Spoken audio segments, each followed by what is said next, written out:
네, 시청자 여러분 안녕하십니까. 인사이트의 심재호입니다. 지난 1년 전 전국 동시지방선거를 통해 새로운 지방자치가 시작됐습니다. 그리고 1년이 지났습니다.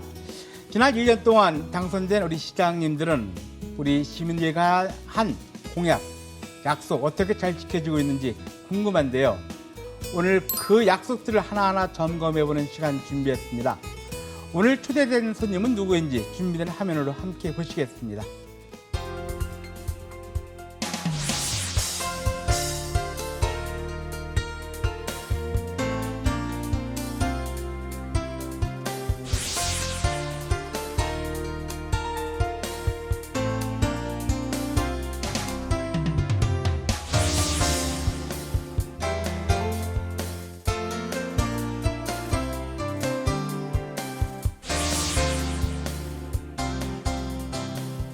네, 오늘 초대된 손님은 임병택 시흥시장입니다. 안녕하세요. 네, 안녕하세요. 네, 오늘도 참 바쁘실 텐데 저희 방송에 출연해 주셔서 고맙습니다. 네, 감사합니다. 참 지난 1년 동안 참 바쁘게 지내셨죠? 예, 많이 바빴습니다. 일단 뭐 코로나 아직 코로나 잔불이 있어서 코로나 잔불 작업도 열심히 했었어야 했고요. 이제 마스크가 해제되고 다양한 면에서 우리 시민들의 삶이 다시 일상으로 돌아오고 계셔서 그 과정 중에 여러 가지 행사나 축제도 많고 또 찾아뵙기도 하고 그리고 또 코로나 때문에 어려움이 더 심해진 다양한 곳들에 대해서는 또 가서 함께 아픔을 공감하고 그리고 또 워낙 성장 속도가 빠른 도시 시흥시이기 때문에 다양한 또 현안들 챙기고 있습니다. 많이 바쁘게 지냈습니다. 그동안 그 바쁜 가운데 가장 보람 있게 보냈던 시간, 사건 어떤 게 있을까요? 예, 제가 5년 전에 초선시장이 됐을 때도 민생과 미래라는 두 가지 목표를 가지고 열심히 일하겠다라고 했는데 여전히 민생과 미래라는 우리 시정 목표는 그대로입니다. 그중에 특히 미래를 열어가는 일에 있어서는 우리 경기도 김동연 도지사님과 그리고 또 서울대 총장님과 함께 우리 시흥시가 작년 9월에 맺었던 글로벌 의료 바이오 클러스터 관련 우리 경기 서부권의 중심 도시로 시흥시를 선택받았고 관련된 사업들을 하나둘씩 준비해 나가는 과정이 가장 미래를 열어가는데 의미 있는 일이 아니었나 생각하고 있습니다. 꼭 성공시켜 내겠습니다. 네. 이렇게 이제 보람된 일도 많았지만 또 아쉬운 시간도 많았겠죠? 지난 1년이? 네, 그렇습니다. 특별하게 아쉬웠던 게 있으면?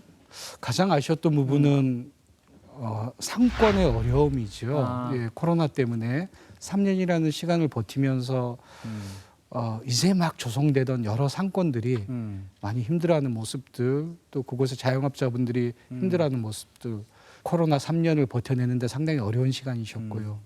일단 그 상권의 어려움을 도움되도록 노력하고는 있습니다만 그 부분이 좀 어려운 상황이었고 또 최근에는 우리 이제 이제 우리 택지지구에 또 상수도 관련된 또 불안 요소가 있었습니다. 그랬죠. 예, 그런 부분들이 시장으로서는 참 역부족이었고 아쉬운 부분이었습니다만 다행히 잘 해결은 되어가고 있습니다.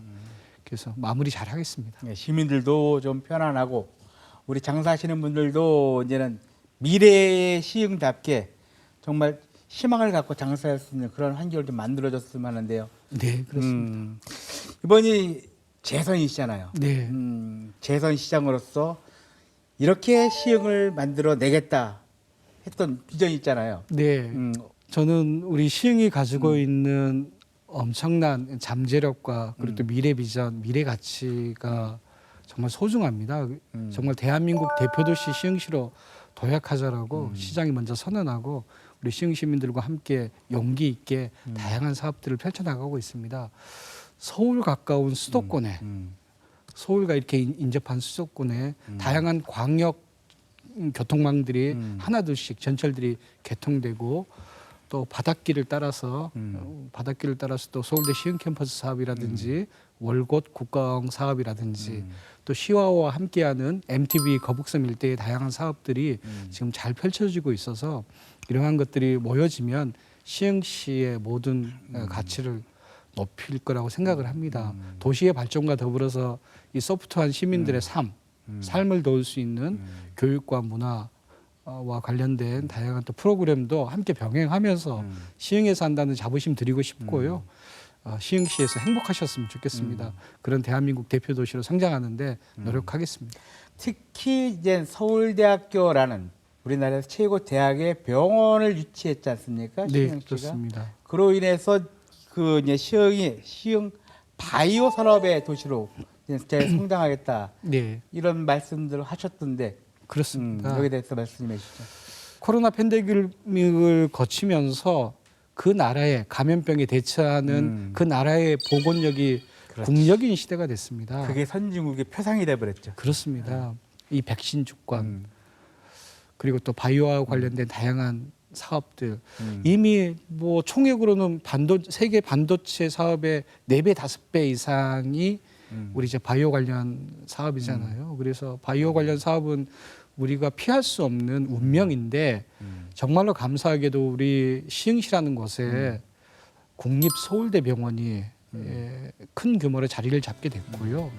정말 우리 대한민국을 대표하는 국립대 병원으로서 다양한 의료 바이오 관련 기술들이 신사업으로 연결되면서 대한민국의 정말 보건력을 정말 한층 강화시키는 중요한 중심 역할을 할 거라고 보고 그러한 중심지가 서울대병원과 함께 우리 시흥시가 주 무대가 되리라고 그렇게 확신하고 준비해 가고 있습니다. 그 생각이 드네요. 지금 우리 K 산업이 한참 뜨고 있지 않습니까? 네. 또 시흥이 K 의료에 아주 뜨는 거 아닌가요? 꼭 그렇게 만들어야죠. 네. 그렇기 때문에 네. 우리 경기도지사님께서도 시흥이라는 곳을 콕 집어서 우리 경기도 바이오 산업의 주력 도시가 되어달라고 말씀하셨고 이 관련 문제 때문에 외국계 기업 유치 그리고 또 WHO 글로벌 바이오 캠퍼스 뭐 실사단이 방문했는데도 도지사님이 직접 오셔서 캠퍼스 유치 사업도 함께 해주셔서 아주 의미 있게 잘 준비해 가고 있습니다. 그리고 지리적으로도 대한민국 아무래도 의료의 중심은 수도권에서 송도 아니겠습니까? 그곳은 이제 대량 생산 기지들이 있는 곳이라고 본다라면 우리가 연구하고 개발하는 R&D 관련 시설들은 우리 시흥의 자리 잡음으로 인해서 송도와 우리 시흥이 대한민국 바이오 산업의 양대 축으로서 함께 비상하는 게 국가 경쟁력으로도 봐도 훨씬 더 의미 있다 이렇게 생각하며 설득하고 있습니다. 영업하고 있습니다. 지금 뒤에 보시는 우리의 그림처럼 150도시 들어서면서 인구가 폭발적으로 늘어나고 있는데 네. 이렇게 늘어나는 인구에 걸맞게 이런 교통 인프라도 네. 거기에 맞춰줘야 될 거 아니에요. 그렇습니다. 우리 시흥시청에서 드디어 전철을 타면 김포공항까지 전철로 갈 수 있는 시대가 7월 1일부터 됐고요. 열리고요. 그리고 또 여의도 가는 전철도 정확히 2년 뒤면 여의도 가는 전철도 우리 시흥시에서 이제 개통이 됩니다. 아울러서 월고 시흥시청 지나서 우리 판교까지 가는 전철도 2027년, 28년 되면 착공했으니까요. 순차적으로 개통을 하게 되면 정말로 우리 시흥시가 교통의 요충지로서도 그 아주 의미 있게 또 뭐 재조명되리라고 봅니다. 지금 뭐 서울만 계속 얘기하시는데 서울 말고 인천공항을 통해서 시흥으로 오는 그런 노선 개발은 좀 안 됐나요? 이미 국가 계획으로 10년 전에 국가 계획으로? 수도권 제2순환선 그래서 영종도 국제공항에서 송도를 거쳐서 바로 MTV 우리 거북섬으로 이어지는 이 고속도로가 당초는 2026년 개통 예정이었습니다. 그런데 코로나 거치면서 우크라이나 러시아 전쟁 거치면서 자재비 폭등, 금리 인상 등의 변수를 맞이해서 약 3년 늦춰지는 걸로 다시 재발표가 돼서 저로서는 너무 아쉬운 부분이거든요. 최대한 빠르게 송도 시흥 구간만이라도 좀 먼저 개통이 돼서 그 국가 계획에 맞춰서 많은 분들이 큰 규모의 투자를 시흥 MTB 거북섬 일대 우리 시흥시 전역에 하고 계시지 않습니까? 이런 분들에게 우리 송도와 연결하는 이 고속도로를 꼭 만들어내는 게 또 당면 과제이기도 합니다. 또 그래야지만 또 우리 외국에서 그 K 의료 산업을 시흥에서 접할 수 있도록 계기가 될 거 아니에요. 그렇습니다. 제가 지난 12월 달에 시흥시가 유니세프 아동 친화 도시 회장 도시로 선출됐다고요? 예. 그럼 뭐예요? 이게?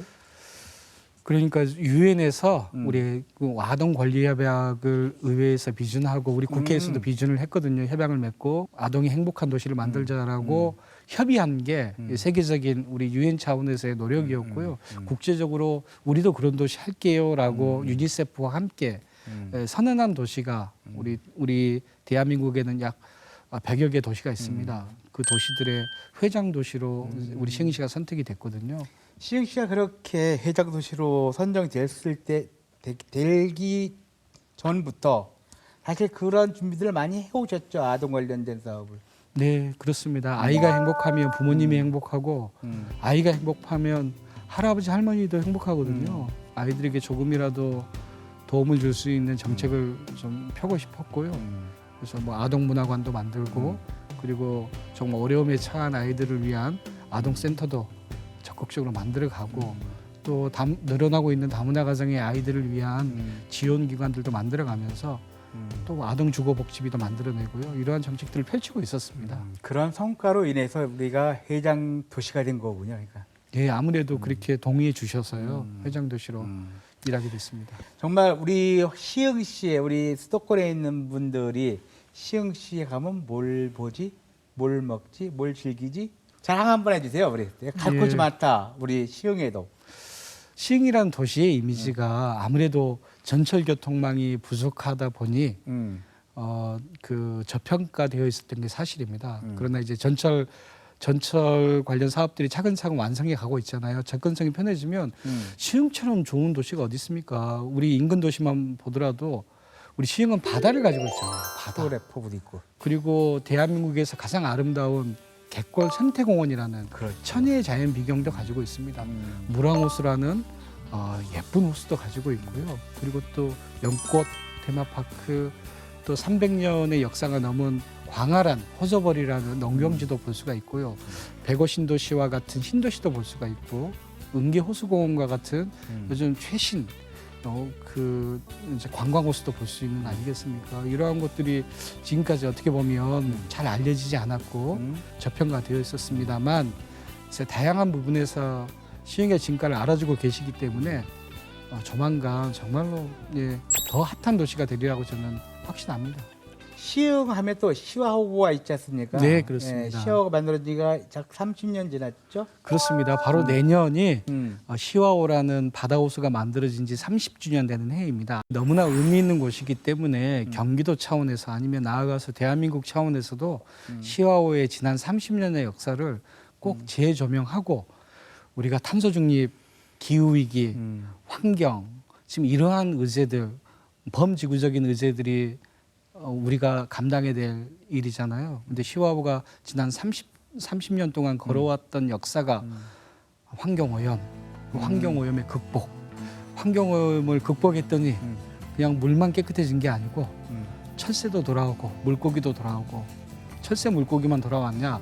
아니죠. 시와호 일대에 다양한 신재생 에너지 사업들, 세계 최대 조력 발전소도 생기고 다양한 신재생 에너지도 이제 구축되어 가고 있고요. 환경 오염을 극복해낸 이 사람의 역사 정말로 의미 있는 곳입니다. 우리가 그 시사점을 가지고 정말 이 기후 위기 시대에 우리 대한민국 나아가야 될 그 길을 시와호가 증명해냈기 때문에 내년 30주년 행사를 맞이해서 우리 김동연 도지사님과 안산시장님, 화성시장님, 시흥시장이 함께 의미 있는 행사들을 수자원공사와 함께 하려고 준비 중에 있습니다. 꼭 한번 와보십시오. 완전 달라져 있습니다.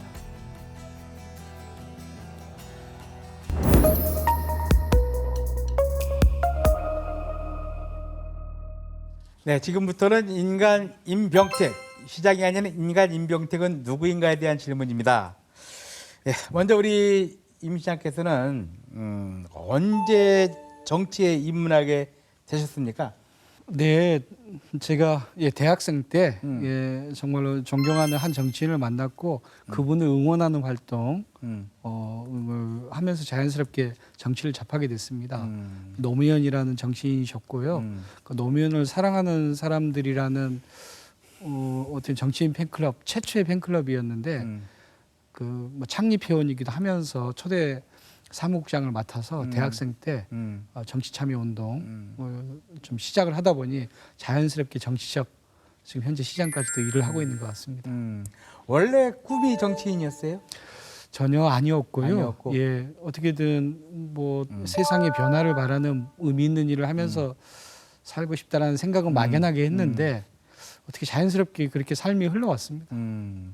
이렇게 저렇게 오다가 보니까 정치인이 되셨다 이런 말씀하신 것 같은데요. 예. 그러면서도 사실 지방정치에 입문한 이후에 그 입문 과정에서부터 최초, 최연소라는 타이틀을 많이 달고 시작을 했죠. 네, 그렇습니다. 지난 이번 때 말고 전때 초선 시장에 당선됐을 때 네, 그때도 전국 최연소 시장이었죠? 네, 그렇습니다.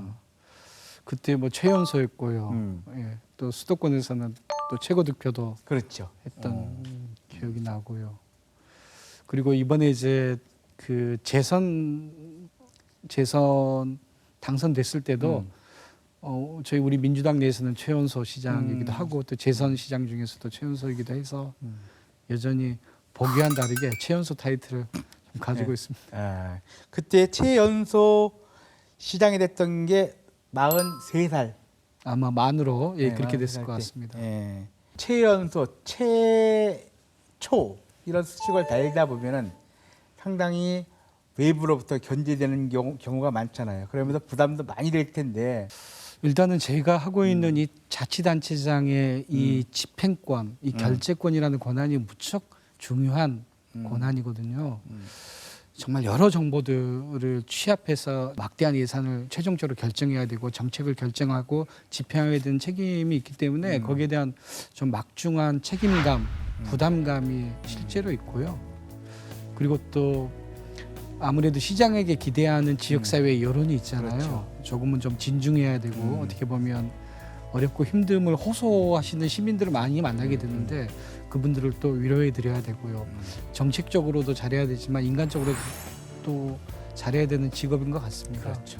그러는 과정 중에 예, 좀 버거운 면도 있습니다. 예, 뭐 그렇다 하더라도 앞으로는 더 젊어지는 추세로 계속 갈 것 같습니다.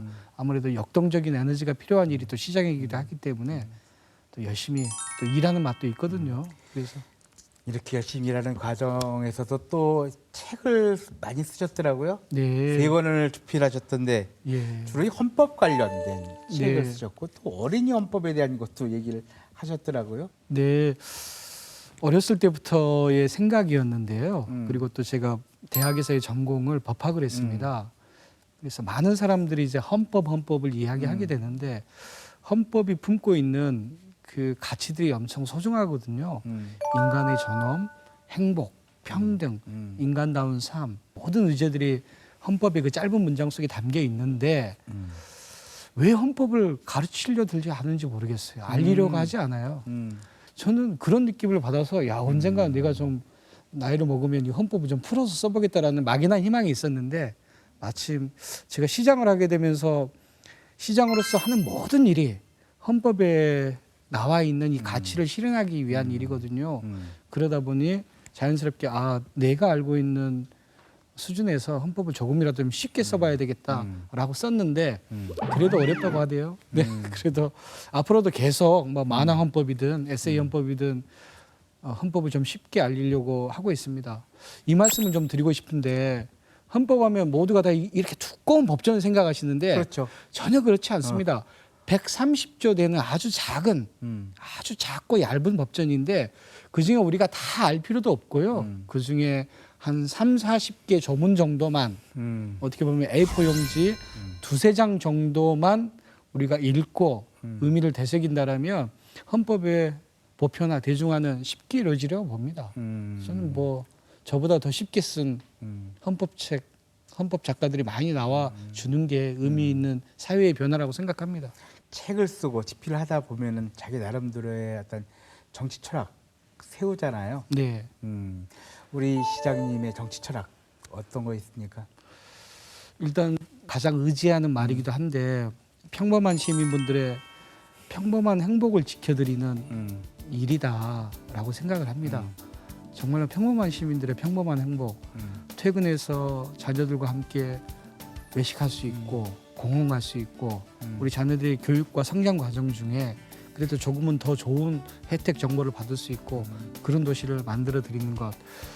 우리가 뭐 큰 스타는 못 부르지만 그래도 공연이 많아서 그래도 퇴근하고 가족과 함께 그러한 공연도 축제도 즐길 수 있는 도시. 이러한 행복을 지켜드리고 싶은 게 예.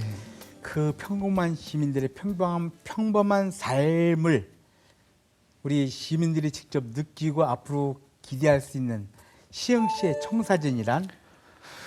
네, 너무 많아서 예. 일단은 자연이 주는 평안함이 있습니다. 시흥시의 면적이 수원보다 넓습니다. 그 부천의 3배, 네. 광명, 안양의 한 5배 정도 되는 넓은 면적을 가진 도시거든요. 그래서 곳곳에 물론 어떤 분들의 눈에 의하면 아직 개발이 안 된 곳이지만 어떤 분의 눈에 의하면 와, 수도권에 이렇게 공원이 많은 도시가 어딨어. 자연 환경이 풍부한 도시가 어딨어라고 보십니다. 저는 이 프레임의 전환을 꼭 시민들과 함께 이뤄내고 싶습니다. 여러분들은 창문만 열면 1조짜리 센트럴파크가 곳곳에 있다. 갯골 생태공원이 그렇죠. 무랑호수가 그렇죠. 오이도 앞바다가 그렇죠. 예, 시화호가 그렇죠. 예, 그래서 공원 도시로서의 시흥의 삶 그리고 공원으로만 그치는 게 아니라 바이오 신산업과 더불어서 경제적으로도 정말 일자리 많은 도시, 경제적으로도 성장하는 도시를 꼭 함께 만들어 가고 싶습니다. 네. 정말 바쁘신 한 해를 보내셨는데 더 앞으로 남은 기간 열심히 우리 시흥 시민들을 위해 열심히 일해 주시길 당부한 드리겠습니다. 감사합니다. 네, 오늘 수고하셨습니다. 네, 고맙습니다. 네. 네. 네. 지방자치는 시장 한 사람만으로 이루어지는 것이 아닙니다. 지방자치는 말 그대로 주민이 함께 참여하는 것이겠죠. 그 참여가 바로 우리의 생활 그리고 우리의 미래를 키울 수 있습니다. 오늘도 끝까지 시청해 주신 시민 여러분 감사합니다. 행복하십시오.